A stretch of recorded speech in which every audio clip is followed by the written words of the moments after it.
Hello, in this video we're looking at issue 43 of Warhammer 40,000 Imperium magazine, learning new painting techniques, and then learning new faction rules for the Battle Sisters.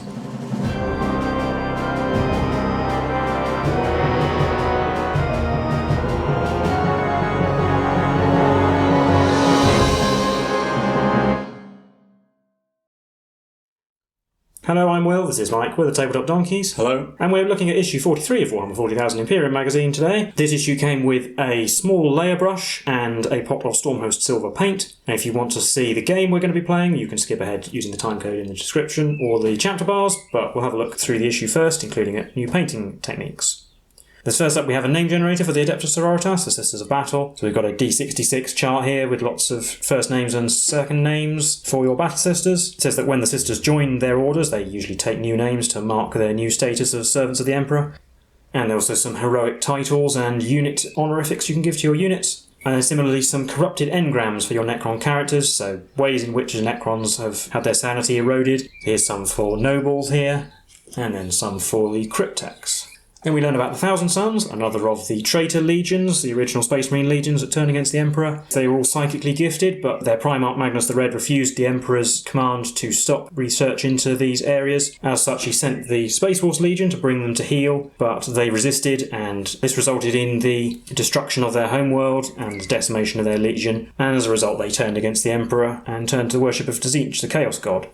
There's a bit more here about the Rubric Marines. The fate of most of the Battle Brothers of the Thousand Sons turned to dust inside their armour by a great sorceress incantation. There's a bit more about Magnus the Red, their Primarch, now ascended to demonhood, and the Planet of the Sorcerers, their new homeworld, although they did manage to transport their capital city there.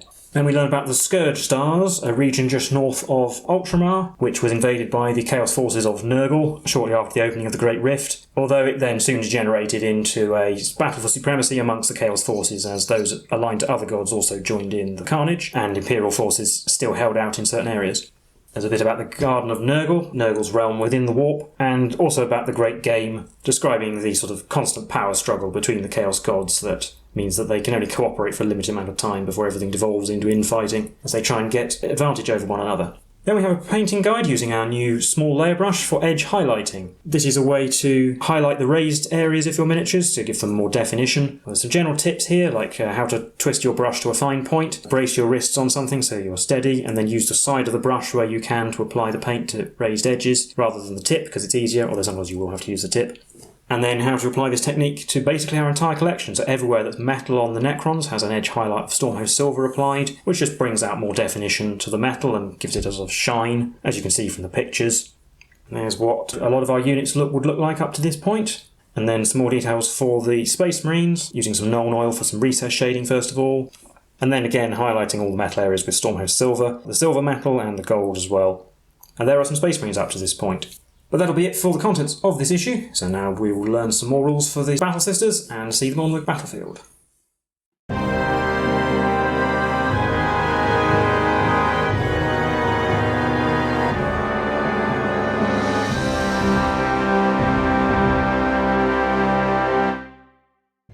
Well, first up we have some new rules for the Adepta Sororitas, the Sacred Rites. So basically any unit that has the Sacred Rites special rule gains a bonus at the start of the game. So once you've decided what mission you're going to play, you either select one of these bonuses to be active, or you can roll 2 dice, so you can actually have 2 active. But if you roll a double, just re-roll on them. So the first bonus you can get is Hand of the Emperor, which gives units with Sacred Rites +1 to advance and charge rolls. 2 is Spirit of the Martyr. Each time a model with Sacred Rites is destroyed by a melee attack, you can roll a d6, and on a 6, the attacking model's unit takes a mortal wound, to a maximum of 6 per phase. 3 is Aegis of the Emperor, where if a unit uses its Shield of Faith ability to take a Deny the Witch test, if you roll a 5+, or if the result is greater than the psychic test, the Deny the Witch test is passed. Not terribly useful, considering the Necrons don't have any psykers. 4 is Divine Guidance, where each time a model with a Sacred Rite makes a ranged attack, unmodified wound rolls of 6 increase the armor penetration of that attack by 1. 5 is the Passion, where each time a model with a Sacred Rite active makes a melee attack, an unmodified hit roll of 6 scores an additional hit. And 6 is Light of the Emperor, where if a unit has to make a leadership test, it ignores all modifiers and you ignore any modifiers to combat attrition tests. Usually you'll have 1 or 2 active for the whole game, but certain abilities allow all of the rights to be active for certain units at the same time, and any duplicated ones do not stack. And over here it just clarifies the choosing or rolling to see which ones are active, and then a little tutorial on Spirit of the Martyr. Now we can get into our backstory for today's mission. This takes place in Martyr's Rest, home to the city's mausoleums in Alectia Prime. And here there are many pockets of survivors of the Necron invasion, and a small Imperial force led by the Canoness is attempting to make contact with some of these survivors and cover their retreat, while a small Necron force led by a Chronomancer is entered the mausoleum district to try and harvest some test subjects. And we have today's mission, Cover the Retreat. Once again, it calls it a scout mission, but it uses attacker and defender and warlords and stuff, so it's clearly meant to be an initiate mission. So forces for the Necrons, we have a Chronomancer, the Technomancer, 10 Necron warriors and 3 Scarab swarms, while the Imperium has the Canoness, the Librarian, 5 assault intercessors and 10 Skitarii rangers. For a battlefield, we're using the map from issue 38 with the terrain put on it, and we have 3 objectives this time, along the diagonal from the top left to the bottom right. The attacker's deployment zone is in the bottom left quadrant, 5 inches on from the short edge, and the defender is in the opposite corner. And we have 2 objectives. We have Take and Hold. It's at the end of each player's turn. The player whose turn it is scores a victory point for each objective they control, but this can't be scored in the first turn. While at the end of the game, a player scores 2 victory points if the enemy's warlord is destroyed, and the game lasts for 5 battle rounds. And whoever has the most victory points at the end wins. So we'll set up the board and do our deployment, and then get straight into the game. So there you can see the board set up. We've actually flipped it from the way the magazine depicts it, because we rolled off and Necrons won and decided he wanted to be the attacker, so that I can't sit the Skitarii in that big building. So we have our 3 objectives along the diagonal. Go over my deployment first. Technically before deployment I choose which sacred rite I have active. So I'm going to pick the Passion, so the Canoness, if she rolls a 6 to hit in melee she gets an extra hit. I've got the Assault Intercessors near the bottom of my deployment zone, the Skitarii up at the top, and then the Librarian and the Canoness tucking in amongst them. And then for my deployment, we've got the 10 Necron warriors, and then the Scarab Swarms in the middle, and my 2 Cryptex behind. And I don't get to use the command protocols this game because I don't have an Ennoble. So now we determine who's going to be taking the first turn. We're rolling off. It's a tie, so we roll off again. I win. I think I will choose to have the first turn. So head into Imperium, turn 1. So at the start of the battle round, I used the Skitarii Rangers 3 inches of extra movement to move them up from my deployment zone. And then in my movement phase, I've moved them so they're all behind that pipe, and they're on objective number 3. I won't get any victory points for it this turn though, unfortunately. In the centre, the Assault Intercessors have moved forward, most of them going through the building. The Librarian advanced, and he's going to follow along with the Assault Intercessors. And then the Canoness is just going to tuck into the building out of line of sight. Yeah, we didn't actually specify who our warlords were, but I'll say it's the Canoness, because that's what it was in the fiction. Oh, I specify the Chronomancer for the same reason, I suppose. Then we're on to the Psychic phase, where the Librarian will attempt to manifest Smite, and if it's successful it'll hit the Necron warriors. He needs a 5. He gets a 10. Just one away from Big Smite, unfortunately, so this is just the 3 mortal wounds for 1.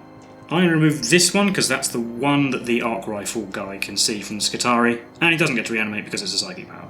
I'll do the Skitarii next. The Sniper and the guy with the data tether are the only ones who can actually see anything to shoot at, so the Sniper will shoot at the Technomancer, I suppose, and then the galvanic rifle will go into the warriors. Do the Sniper first. 1 shot on the Technomancer, hitting on a 4 because he moved. He hits. Wounds on a 3. 6s do a mortal wound in addition. That's just a wound. -2. So it's a 6 to save because he only has a 4+ base, which he failed. D3 damage. 2. So he's down to 2 wounds. And then the galvanic rifle into the warriors. 2 shots on 4s, getting 1 hit. Wounding on a 4, doesn't wound. And the only shooting I've left is the Assault Intercessors. I think the Sergeant will be out of range for his plasma pistol, but the other 4 guys are in range. And we're going to say the guy in the building there can see through the grate in the door that's in this thing. He's going to make the most epic shot of all time into the warriors. 4-bolt pistols hitting on 3s, they all hit. Wounding on 4s, getting 2 wounds at -1. 5+ saves, made 1, failed 1, 5+ to reanimate, 1 died. No. And that'll be it for my turn. Don't score any victory points in the first turn, so we're on to Necron's turn 1. So in my command phase, the Technomancer can try and bring back destroyed warriors. Because they're warriors, it's D3 of them. Oh, both of them. So 2 warriors came back, and then I used the Chronometron on them and also in the command phase to give them a 5+ invulnerable save, and the Technomancer regains a wound with living metal. Then we've moved like this, not really moved very far at all, just bringing the warriors out to shoot the Assault Intercessors, moving the Scarabs up to the building wall there a little bit. The 2 characters also moved up a little bit just to get in shooting range. And the end of the movement phase, the Technomancer can heal himself while using his Chaotic Cloak. On to the shooting phase, we're going to start with the Chronomancer, because his stick will kill an Assault Intercessor if he can kill one. 1 shot hitting on a 3. You missed. Technomans will shoot at them as well. 3 shots hitting on 3s. They all hit. Wounding on 3s. Oh, only one with an AP -2. I'll put it on the guy in the building. 4+, made it. And then the warriors will shoot at them as well. 10 shots hitting on 3s. 8. Wounding on 4s. 5. Put these on the guy in the building again, so 3+ saves. He's still alive. 3+. He takes a wound. 1 more. He's still alive, so just the guy in the building takes a wound. That's going to be it for the Necron turn. On to Imperium turn 2. In my command phase, I didn't mention the Canoness's Rod of Office before, but she's just going to use it on herself every turn, so I'm not going to mention it from now on, giving her reroll hit rolls of 1. And in my movement phase, the Scutari are going to stay where they are, the Assault Intercessors are going to move out ahead to take objective number 2, and the Librarian and the Canoness are going to move in behind them. Then we're on to the Psychic phase, where the Librarian will try to manifest Smite again. Like last time, this will hit the Warriors. He is successful with a 5. D3 mortal wounds, just 1 again. And we'll lose this warrior. And then for shooting, I'll do the Scutari first, where these 3 galvanic rifles on the bottom of the unit can see the warriors, and then the sniper can see the Technomancer, so he'll shoot at him instead. Do the sniper shooting at the Technomancer, 1 shot hitting on a 3. He hits, wounds on a 3. He wounds, no mortal wound in addition. 6 to save. Nope. D3 damage. 3, so he's down to 1 wound. Then 6 rifle shots at the warriors on 3s, getting 4. And wounding on 4s, getting 2 at -1. 5+ saves. Oh, made both. And finally, with the Assault Intercessors, you'll just put all their bolt pistols into the warriors as well. Sergeant's out of range with his plasma pistol. 4 shots on 3s, getting 2. Wounding on 4s, getting 1 at -1. 5+. No. Does it come back? It does. So 1 dies, but I'll just bring him back where he is. It doesn't matter. Well, it's the end of my turn, but I hold objective numbers 2 and 3, so I get 2 victory points. And we'll be on to Necron turn 2. So in my command phase, the Technomancer regains another wound. He brings that dead warrior back again, and we're going to put the Chronomotron invulnerable save on the Scarabs this time. And then in my movement phase, the Scarabs have zoomed off over here to go and try and tie up the Scutari Rangers. The warriors have moved out, so we've got all of them in rapid fire range of an Assault Intercessor, and the 2 characters are behind them. And at the end of the movement phase, the Technomancer will try and repair himself again. Heals D3, now just 1. So on to the shooting phase. We'll shoot the Technomancer first at the Assault Intercessors. 3 shots on 3s, 2 hits, wounding on 3s, just the 1, AP -2. Yeah, Wounded Man is out in the open, so 5+. No, he's gone. I lose this Assault Intercessor. Then we'll do the Entropic Lance from the Chronomancer, hits on a 3. It does hit this time, wounds on a 2, strength 8. That's a wound with AP -3. So I'll put it on the guy who's behind the pipe. See, he's got a 5+ now. No, he's dead as well, it's 3 damage. Okay, so this guy is obliterated. And then we've got the warriors shooting at them. 20 shots hitting on 3s. 12 hits, wounding on 4s. That's 7 wounds. Do the guys in the open first, so they have 4+. I've failed 2, so 1's dead so far. Other guy in the open fails 1, so he's still alive, and then his last one, he makes. I'll kill this Assault Intercessor, and the other normal guy takes a wound. And then in the charge phase, the Scarabs will charge the Scutari Rangers. Yeah, the Rangers can set to defend because they're behind a defensible pipe. For their charge roll, they need about a 5, or they get a 7. They make their charge like that, and that will just pile in a bit, and then they'll attack. 12 attacks, hitting on 4s, 6 it automatically wounds. No auto wounds, but a fair few hits. That was 9 hits, wounding on 4s. 7 4+ saves. If the Scarabs were fighting me over the pipe, I get +1, but they're not, so it's still just a 4+. I made 4, so that's 3 dead Scutari. Take away these 3 riflemen at the end. So the sniper can just pile in a bit, and then the guys behind him can fight through him effectively, so I can get everyone in. So I have 8 attacks. These all hit on 3s. The 2 black dice are the Maul from the Alpha, because he's going to have more strength. 1 Maul hit and 4 regular hits. The black dice wound on a 2, the rest wound on 4s. So that's just 3 wounds. The Maul is at -1 or 2, but the Scarabs have a 5+ invulnerable save from the Chronometron, which is better than the normal save anyway. Yeah, so I'll just do 3 5+ saves. I've failed all of them, so a base takes 3 wounds. That one's down to 1. And that's the end of Necron's turn 2, where Necrons hold objective 1 and gain a victory point. And since the Canoness is close enough to both the Assault Intercessors and the Scutari Rangers, they're both +1 leadership, so they're leadership 9, so don't need to make any morale tests. Yeah, that's because of her Warlord trait giving +1 leadership. But now we're on to Imperium turn 3. So in my movement phase, the Librarian is going to go out and try and face basically the entire Necron army, while everyone else is going to deal with this little Scarab problem. So the Skitarii Rangers are going to fall back, the Assault Intercessors are going to move around the pipe so that they can fight the Scarabs in melee, and the Canoness is going to stand in the middle so she can still hold objective 2. In the Psychic phase, the Librarian will try and manifest Smite. E5, getting a 7, so it is successful. D3 mortal wounds to the Warriors, 1 once again. This one here. So now we're on to the shooting phase. Skitarii don't get to shoot because they fell back. So I'll do the Assault Intercessors. Sarge will fire his Plasma Pistol not supercharged, and the guy at the back will throw a Crack Grenade. So I'll do Sarge's Plasma Pistol first, see if he can finish off that wounded base. Hitting on a 3, he hits. Wounding on a 2, he wounded. Still got my 5+ vulnerable save though. Oh, I made it. Down. Then the Crack Grenade misses. I'll do the Canoness next, and she'll throw a Frag Grenade at the Scarabs. So she has D6 shots for 4, hitting on 2s, rerolling 1s. Yeah, she has Ballistic Skill 2. They all hit. Wounding on 4s, getting 2. 5+ is better than my normal save. So I make 1 and take a wound, which does to kill the base. It might come back if I roll 4 5+. No. So that finishes off that base. And over here, the Librarian is going to throw a Frag Grenade at those Warriors. So this is D6 shots, minimum 3 because there's 9 Warriors. Well, you rolled a 3 anyway. 3 shots hitting on 3s. 2 hits, wounding on 5s, getting 1. Some of them will get cover from the pipe, so I'll put it on one of them for a 3+.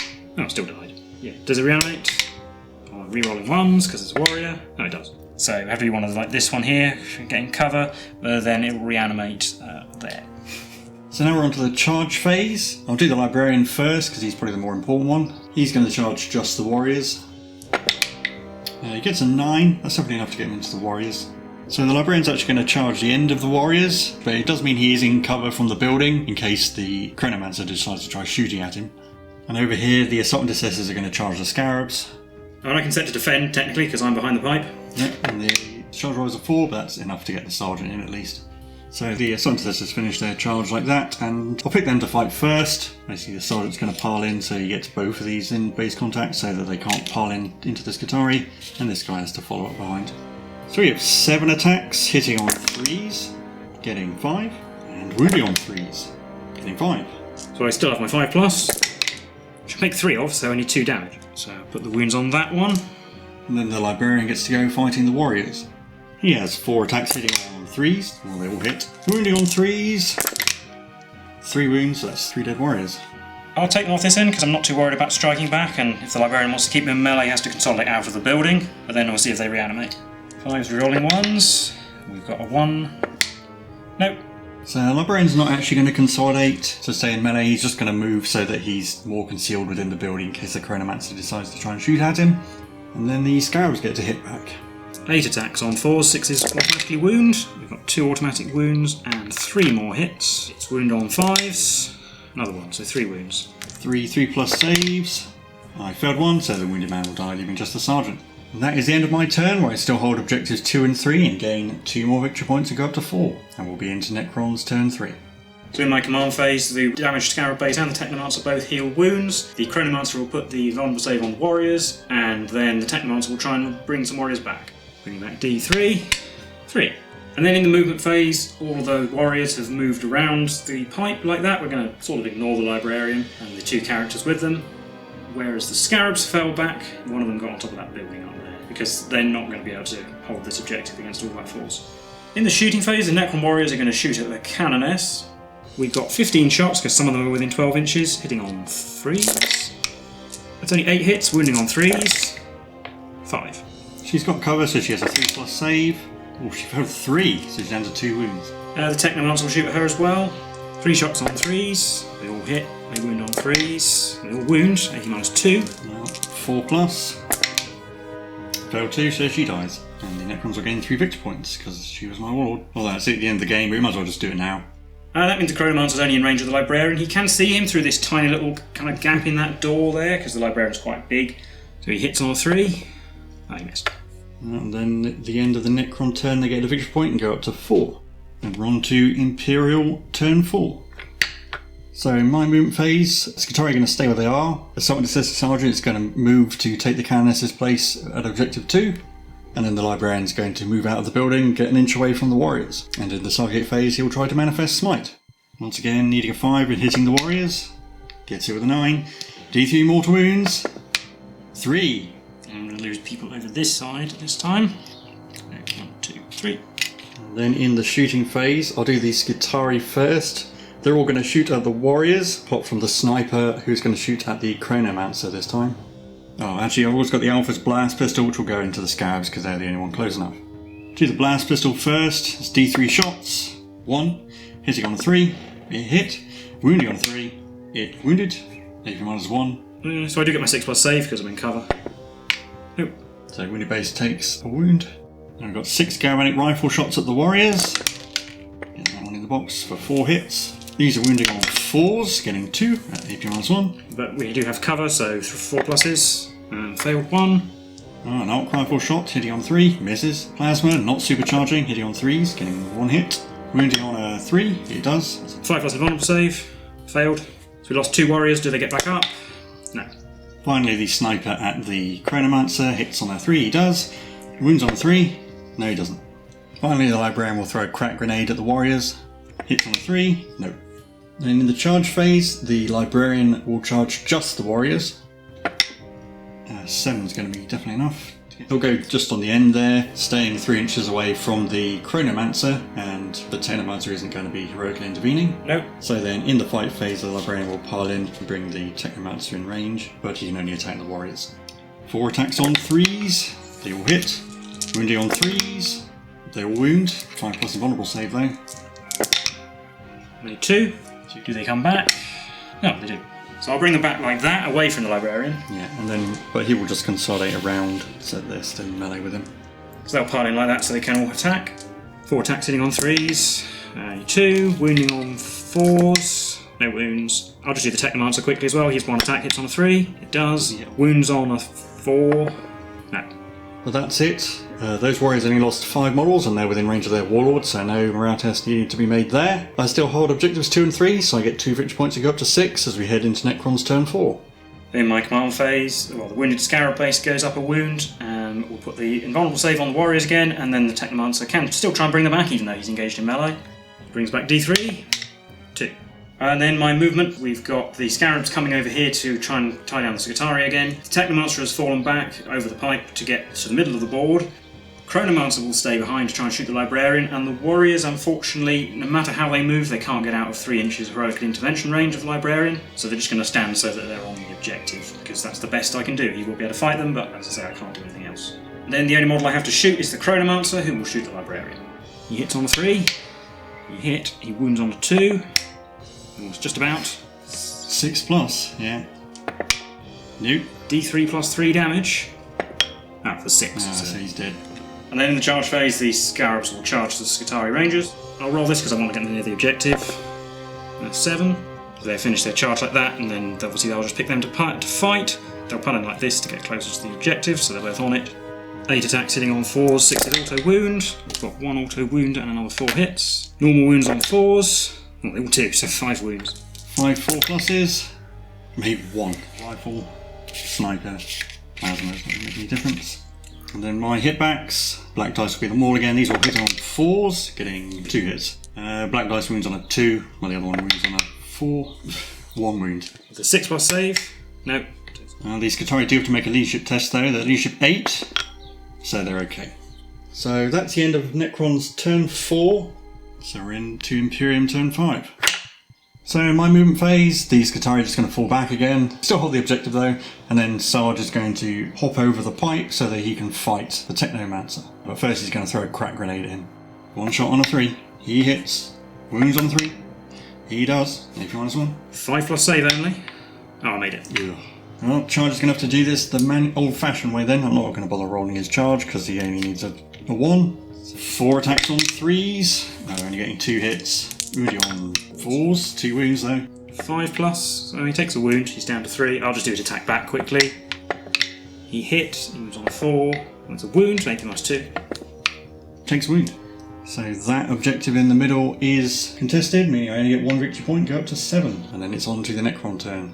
So in my command phase, it doesn't matter where we put the invulnerable save, we brought a warrior back with the Technomancer, he regained a wound, as did the Scarab base. The Chronomancer moved over, the Scarabs don't need to move, the Technomancer will stay in melee, and the warriors in the shooting phase will shoot at the Skitarii Rangers. 7 shots on 3s, getting 6. Didn't catch it. Winning on 3s. Yeah, winning on 3s, it's 5. Now they've got cover, so 4 plus saves.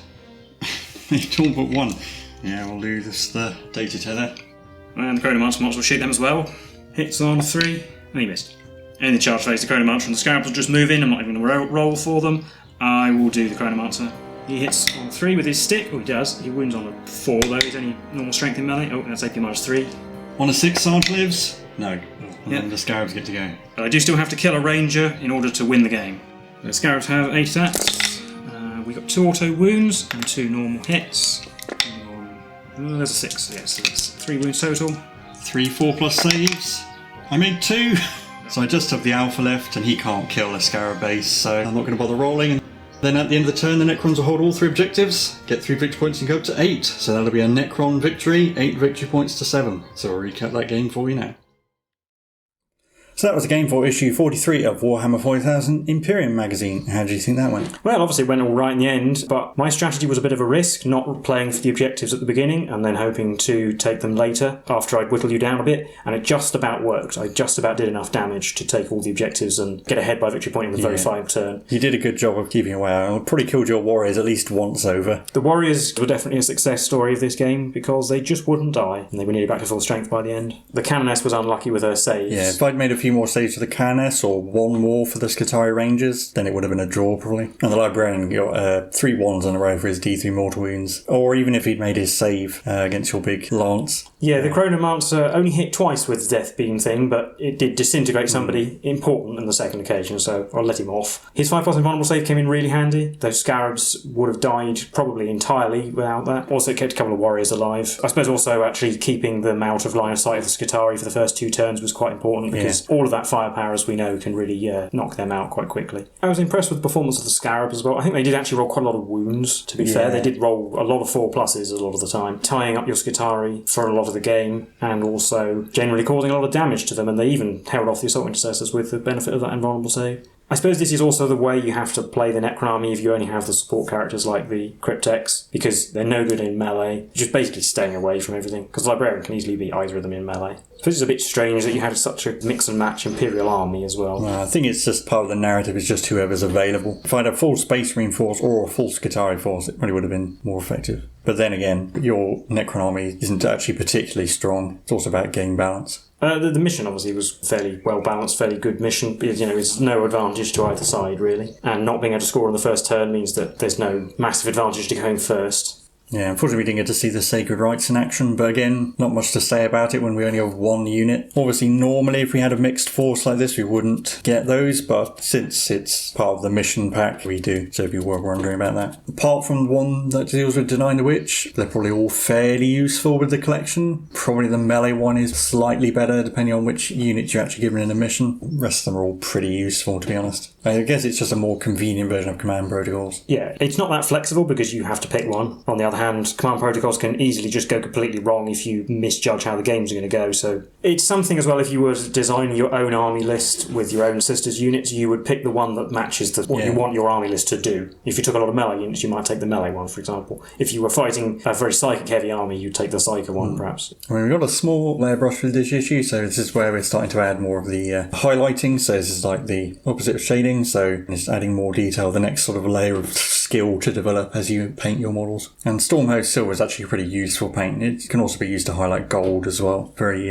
subtly. Yeah, it's got a lot of metallic pigment, so it's a good strong silver colour. If you've only been using the brushes from the magazine, your starter brush is probably a bit ragged by now, quite well used. I'd be highly surprised if it didn't fall apart in the first 20 issues. Well, otherwise I don't think there's too much more to say about this game or this issue, so as always, if you like this content, do leave a like and subscribe, and leave any comments how you've been getting on with your collections and so on. We've been the Tabletop Donkeys, and we'll see you in the next one. Bye for now.